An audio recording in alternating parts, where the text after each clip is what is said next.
Welcome friends, আপনারা দেখছেন আমার চ্যানেল চলে যাই ঘুরে আসি। আজকে বুঝতে পারছেন হাওড়া স্টেশনে হাওড়া স্টেশনে এখন আমি মোকাম্মল এক্সপ্রেস ধরবো। ট্রেন 11টা 20 ছিল, কিন্তু ট্রেন লেট করে 11টা 40-এ হয়েছে। 40-45-এ ছাড়বে। তো আমি যাবো জেসিডি দেওঘর। তো এটা হঠাৎই প্রোগ্রাম হয়েছে। তো এই যাবার সময় অনেক কিছু ভিডিও, অনেক কিছু শেয়ার করব আপনাদের সঙ্গে, গল্প করব। তো অবশ্যই ভিডিওটা দেখবেন, ভালো লাগলে শেয়ার করবেন, লাইক করবেন, কমেন্টসে জানাবেন কেমন হয়েছে, কীরকম ভালো লাগলো ভিডিওটা। তো এখন মোটামুটি ট্রেন টাইম হয়ে এসছে, একটু পরেই ছাড়বে। কাল আশা করি সকাল 6টা কি 7টার মধ্যে পৌঁছে যেতে পারবে। 4টে টাইম আছে, 6টা আশা করি লেট যদিও পারে, তারও 5টা 5:30-5টার মধ্যে পৌঁছে যেতে পারবে। আশা করি আপনাদের ভিডিওটা অবশ্যই ভালো লাগবে, দেখতে থাকুন, স্কিপ না করে দেখবেন। আশা করি আমি যতটা পারি, আমার ভিডিও দেখেছেন যতটা পারি আমি নিখুঁত করে তুলে ভিডিও করার চেষ্টা করি। চলুন আজকে এখনই, আবার কাল সকালবেলা ফের আপনাদের সঙ্গে দেখা। এখন প্রায় রাত 11:30। ট্রেন হাওড়া স্টেশন থেকে ছেড়ে দিয়েছে। বালি হয়ে আমরা এখন যাব জেসিডির দিকে। আমরা এখন বর্ধমান স্টেশনের সামনে এসেছি। এখানে কিছুক্ষণ দাঁড়াবে, তারপর আবার রানিং করবে। তো আমি দুদিন আগে টিকিট কেটে যাই। আগে এটা প্রোগ্রামটা ঠিক করা ছিল না, হঠাৎ ঠিক হয়েছে। তো দুদিন আগে আমি স্লিপারে টিকিট কেটেছিলাম। আর রিটার্নের সময় মানে আমরা 5 দিনই যাবো, থাকার কোনো প্ল্যান নেই। কালকে ফের রিটার্ন আসবো রাত্রিবেলা। কালকে রাত্রে 11টা 30 আপনার ট্রেন আছে আমাদের। তো আমরা অনেক কটা ট্রেন আমরা এখান থেকে পাবে। তো আমরা রাত্রের ট্রেনেই বেঁচেছি। এখান থেকে পৌঁছবো জেসিবি। তো জেসিবিতে পৌঁছতে আমাদের সকাল 6টার মধ্যে নেমে, এবং আশা করি যা ট্রেনের পরিস্থিতি বুঝতে পারছি, তাতে আমরা 6টা 6:30-এর মধ্যে পৌঁছে দেবো। ভেবেছিলাম 5:30 যাবো, কিন্তু হবে না, ট্রেন লেট আছে, 20 মিনিটের লেট। তো আমরা এখন স্লিপারে পেয়েছি। স্লিপারে 220 টাকা নিয়েছি, এবং আসার সময় আমরা এসিতে নিয়েছি, এসিতে 585 টাকা নিয়েছে। তো বাদ বাকি আরও বিস্তৃত অনেক কিছু আছে, যেগুলো আমরা ওখানে গিয়ে আপনাকে জানাবো। ভিডিওটা স্কিপ না করে দেখতে থাকুন। আমরা এখন জেসিডি পৌঁছে গেছি। এখান থেকে অটো ধরে দেওয়ারের সামনে যাব।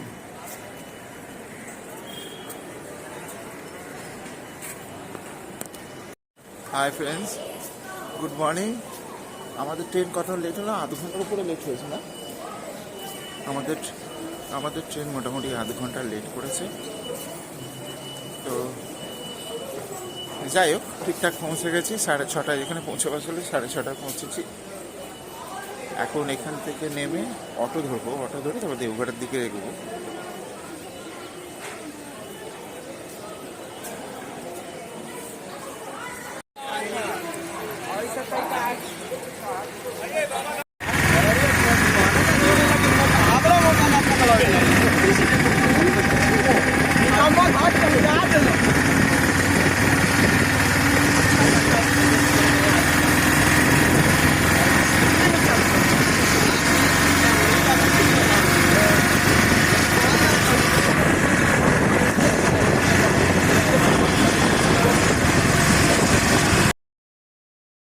স্টেশন থেকে আমরা একটা অটো ভাড়া করলাম। অটো ভাড়া পার হেড 20 টাকা করে নিয়েছে।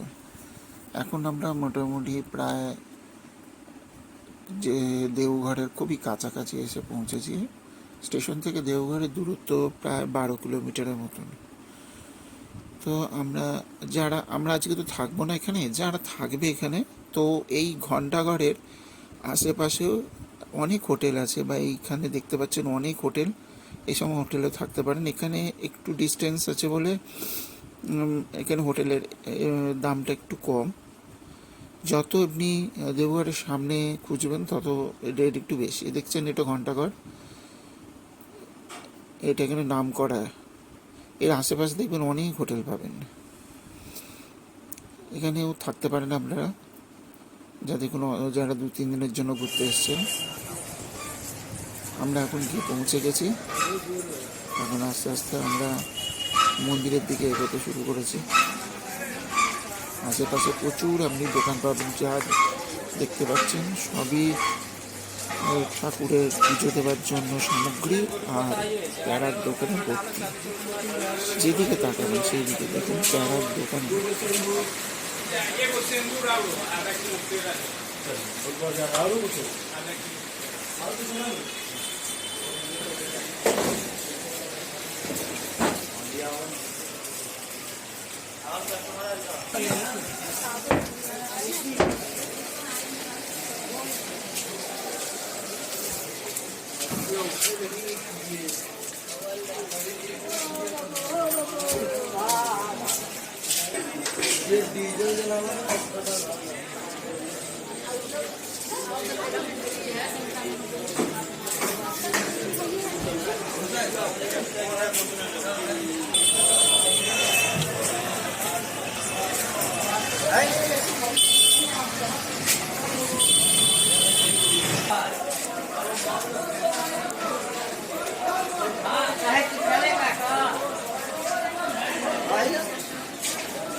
चालू 1 महीना रहते हैं।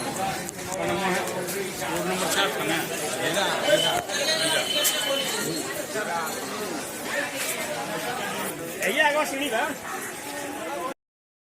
হচ্ছে শিবগঙ্গা। এই শিবগঙ্গায় চান করে আমরা ঘটিতে করে জল নিয়ে শিবের মাথায় দেওয়ার জন্য আমরা এগোতে শুরু করলাম।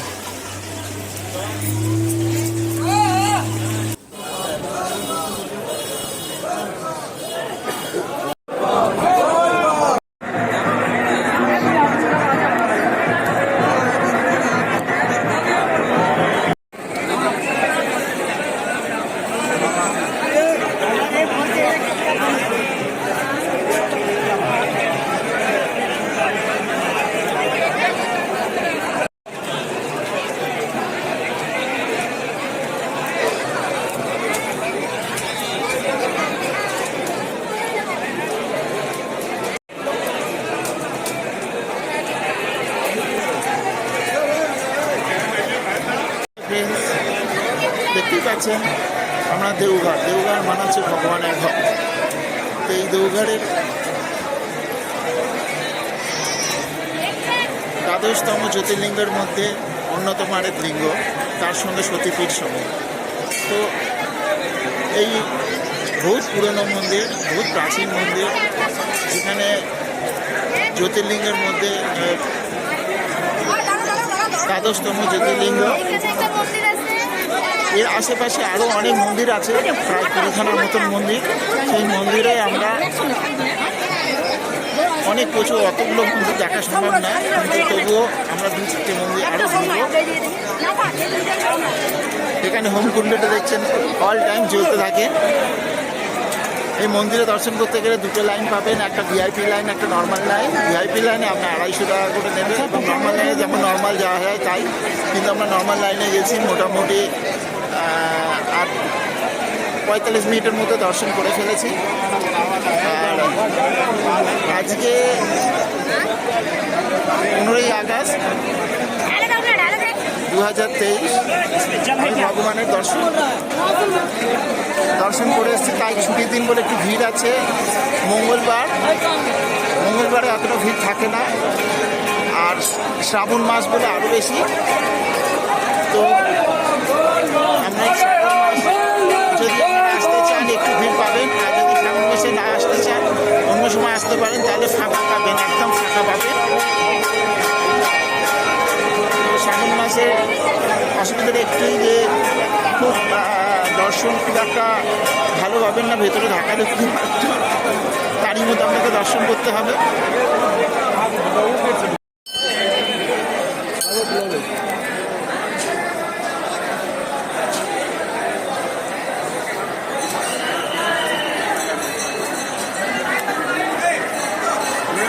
যারা মোটামুটি অমরনাথ দর্শন করেন, কেদার দর্শন করে তারপর বৈদ্যনাথ ধামে দর্শন করতে হয়। দেওঘরের আসল উদ্দেশ্যই হচ্ছে বৈদ্যনাথ ধাম।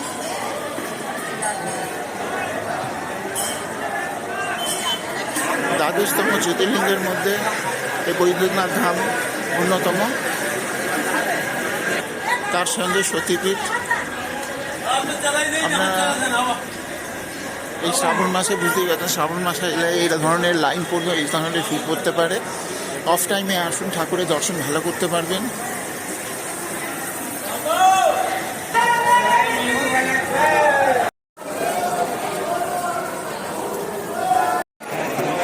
এখানে আপনারা দেখছেন লাল ফিতে করে এগুলো সব মানত করা হয়। আপনারা যদি মানত করতে চান তাহলে এখানে আপনি কোনো পুরোহিতকে পয়সা দিয়ে এরকম ধরনের ফিতে কিনতে পাওয়া যায়, সেগুলো দিয়ে আপনি মানত করতে পারেন। এই ভিডিওটা 2 নাইট 1 ডে, তো এই পুরো ট্যুরটাই আপনি একদিনের মধ্যে সেরে নিতে পারবেন। আপনারা কালকে এসেছি রাত্রি 11:30 নাগাদ।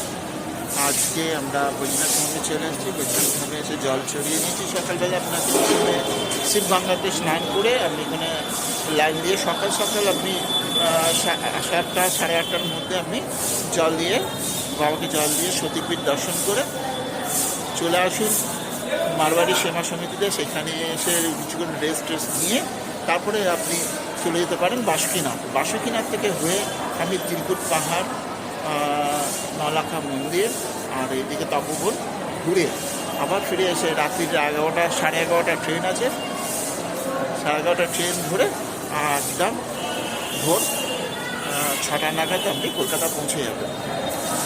এইভাবে আপনাদের প্রোগ্রামটা খুব সুন্দর, দেখতে থাকুন, আশা করি আপনাদের ভালো লাগবে। যারা এই বৈদ্যনাথ ধামে ভোলে বাবা দর্শন করে জল চড়ায় তারা বাসুকীনাথে গিয়ে ফের জল চড়াতে হয়।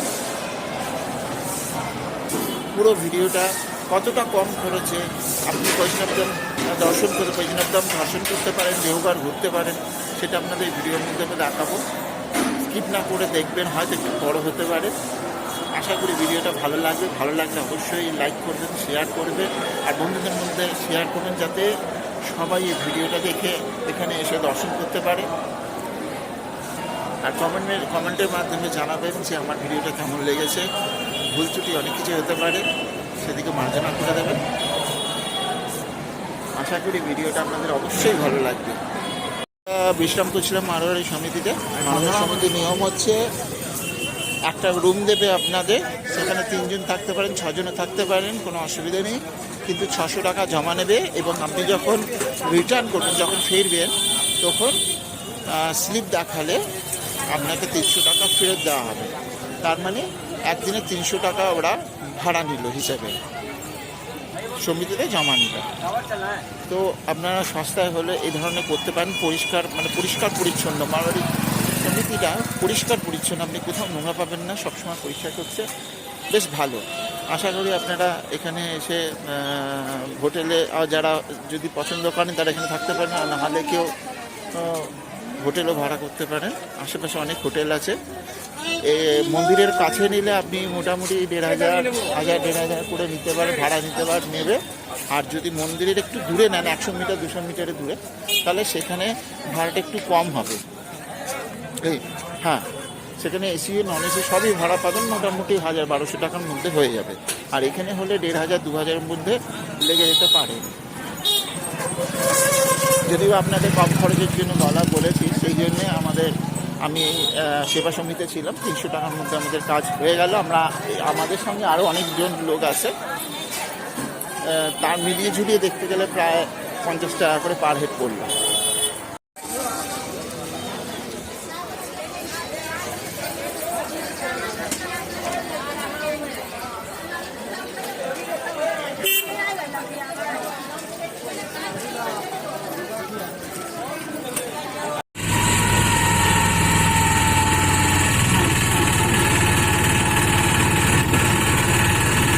দূর থেকে ত্রিকুট পাহাড় দেখতে পাচ্ছেন, ব্রহ্মা বিষ্ণু মহেশ্বর। দূর থেকে দর্শন করলাম, এগিয়ে যেতে থাকলাম বাসুকীনাথের দিকে। আমরা দেওঘর থেকে বাসুকিনাথের দূরত্ব প্রায় 40 থেকে 45 কিলোমিটারের রাস্তা। ভাড়া নিয়েছে পার হেড 100 টাকা করে। রাস্তা খুব সুন্দর, পরিষ্কার পরিচ্ছন্ন। আমি বাসুকিনাথে এসেছি। এই বাসুকিনাথে এই পুকুর, এই বাসুকিনাথ বিশাল পুকুর। এখানে স্নান করে বাবা মাকে জল চালানো হবে। এখানে দেখছেন অনেক পুরোহিত আছে। আপনি চাইলে এখানে একটা পুরোহিত বেছে নিয়ে পুজো দিতে পারেন।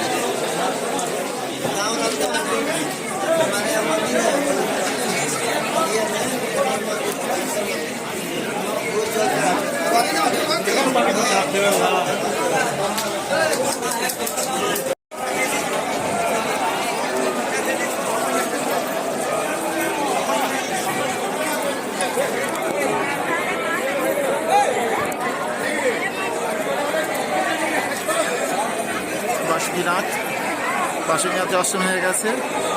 বৈষ্ণব দেবী ধাম দর্শন করার পর জল ঢালার পর বাসুকিনাথে জল ঢেলে কাজ সম্পন্ন করা হয়। আমরা জল ঢেলে কাজ সম্পন্ন করে নিয়েছি।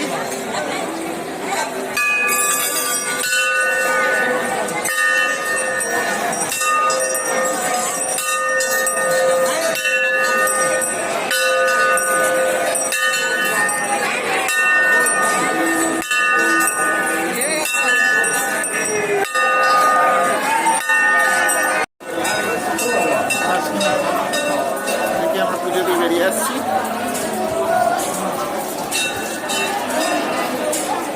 ভালো মানের পুজো হয়েছে, ঠাকুরের ভালো দর্শন হয়েছে। এবার কিছু টিফিন করে সাইট সিনের জন্য দেবো। এখন বৃষ্টি পড়া শুরু হয়েছে, আকাশের অবস্থা খুব খারাপ। সামনে প্রচুর দোকান।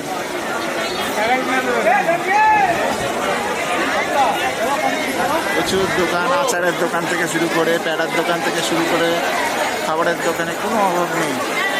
বিশাল বড় মার্কেট, হোটেল সব রকম আছে এখানে। চাইলে আপনারা থাকতেও পারেন। এটা হচ্ছে নন্দীচাক। নন্দীচাক থেকে হয়ে আপনি সোজা বাসুকিনাথ মন্দিরের দিকে যেতে পারবেন। এর পেছনেই আছে বাস স্ট্যান্ড। বাস স্ট্যান্ডে বাস ধরতে পারবেন, ওখান থেকে বাসে এখান থেকে আসতে পারেন, কোনো অসুবিধা নেই। এখান থেকেও বাস ধরতে পারেন, সোজা আপনাকে চলে যাবে জেসিবির ওখানে, দেওঘরের সামনে। এসে আপনারা প্যাড়া নিতে পারেন। প্যাড়া হচ্ছে 350 টাকা কেজি। আমরা এখান থেকে প্যাড়া নিয়েছি। আপনার এই প্যাড়া মার্কেট মানে এই এরিয়াটায় পুরো শুধু প্যাড়া তৈরি হয়। তার মধ্যে এটা হচ্ছে বেস্ট দোকান। প্যাড়া টেস্ট ভালো, আপনারা এখান থেকে নিয়ে নিতে পারেন। অতিরিক্ত বৃষ্টি হওয়ার জন্য আমরা সাইট সিন এবারে করতে পারলাম না, তাই আমরা ফের জেসিডির দিকে ফিরে যাচ্ছি। কেননা সবই এমনই জায়গা আছে সেখানে জল জমে খুব একটা সুবিধা হবে না, অটোওয়ালা বললেন। সেই জন্য আমরা রিটার্ন করে যাচ্ছি জেসিডির দিকে।